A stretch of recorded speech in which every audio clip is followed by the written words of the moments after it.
Hello guys, welcome to my channel. তো guys, 26,000 বাতিল শিক্ষকের কি বেতন বন্ধ করা হলো? তো গাইস, কি সিদ্ধান্ত নিল রাজ্য সরকার আজকের ভিডিওয় তোমাদেরকে জানিয়ে দেবো।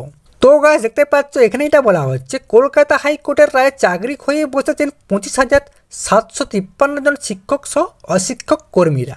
তাদের মধ্যে যারা যোগ্য প্রার্থী হিসাবে চাকরি পেয়েছিলেন তাদের ভবিষ্যতে পুনরায় চাকরিতে বহাল করার কথা বলেছে উচ্চ আদালত। তবে তাতেও যেন সংশয় কাটছে না প্রায় 26,000 শিক্ষক এবং অশিক্ষক কর্মীর। ইতিমধ্যে সকলে দীর্ঘ 8 বছরের সম্পূর্ণ বেতন সুদ সহ ফেরত দেওয়ার নির্দেশ দিয়েছে কলকাতা হাইকোর্ট। প্রয়োজনে সন্দেহভাজনদের হেফাজতে নিয়ে তদন্ত করতে পারবেন কেন্দ্রীয় সংস্থা।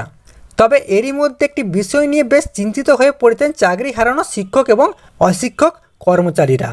2016 সালে চাকরিপ্রাপ্ত সকল ব্যক্তিদের মাথায় এমনিতেই এত টাকা ফেরত দেওয়ার বোঝা দিতে হবে 12% হারে সুদ।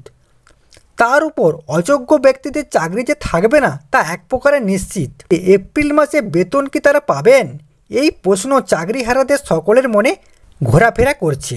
হাইকোর্টের পক্ষ থেকে চাকরি হারানো সকল শিক্ষক এবং অশিক্ষক কর্মীদের জানানো হয়েছে যে তাদের এপ্রিল মাসের বেতন দেওয়া হবে।